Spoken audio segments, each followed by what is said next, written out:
നമസ്തേ, ഞാൻ ഡോക്ടർ ദിവ്യ. ആയുർവേദ മരുന്ന് കഴിക്കുമ്പോൾ പഥ്യം നോക്കണ്ടേ?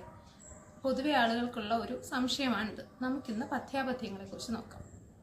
രോഗിക്ക് ഹിതമായിട്ടുള്ളത്, അതായത് ആ രോഗിയുടെ രോഗാവസ്ഥയ്ക്കും ആരോഗ്യത്തിനും ഹിതമായിട്ടുള്ളത് എന്താണോ അതാണ് പഥ്യം, മറിച്ചുള്ളത് അപഥ്യവും. അങ്ങനെയാകുമ്പോൾ ആയുർവേദ മരുന്നിന് എന്നതിനുപരി അവരുടെ രോഗാവസ്ഥയ്ക്കാണ് പഥ്യം വരുന്നത്. ഇതിൽ ആഹാരക്രമം മാത്രമല്ല, നമ്മുടെ ജീവിതചര്യയിൽ അനുവർത്തിക്കുന്ന മറ്റെല്ലാ കാര്യങ്ങളും, നമ്മുടെ ചിന്തകളും ഇതിൽ ഉൾപ്പെടുന്നു.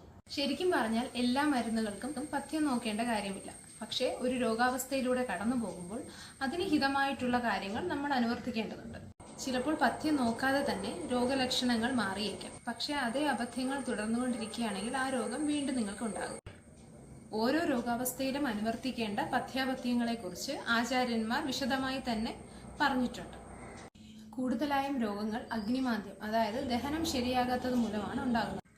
ആ സമയത്ത് മെറ്റബോളിസം കറക്റ്റ് ആക്കാനും ശരിയായ രീതിയിലുള്ള മരുന്നിന്റെ ആഗിരണത്തിനു വേണ്ടി ഗുരുവായ ഭക്ഷണങ്ങളായ മുട്ട, മീൻ, ഇറച്ചി, പുളിപ്പുള്ള ആഹാരം മുതലായവ ഒഴിവാക്കി ലഘുവായ ഭക്ഷണങ്ങൾ ചൂടോടുകൂടി കഴിക്കുക, പകലുറക്കം ത്യജിക്കുക, ഇങ്ങനത്തെ കാര്യങ്ങളൊക്കെ ചെയ്യേണ്ടി വരും. ഒരിക്കലും ആയുർവേദം മാംസപ്രയോഗത്തിനെതിരല്ല.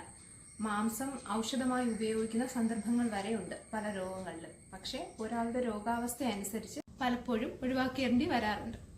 അതുകൊണ്ട് ആയുർവേദ ഔഷധങ്ങൾക്ക് ഒരിക്കലും പഥ്യമില്ല, മറിച്ച് നിങ്ങളുടെ രോഗാവസ്ഥയും ശരീരാവസ്ഥയും അനുസരിച്ചാണ് പഥ്യം നിർണ്ണയിക്കപ്പെടുന്നത്.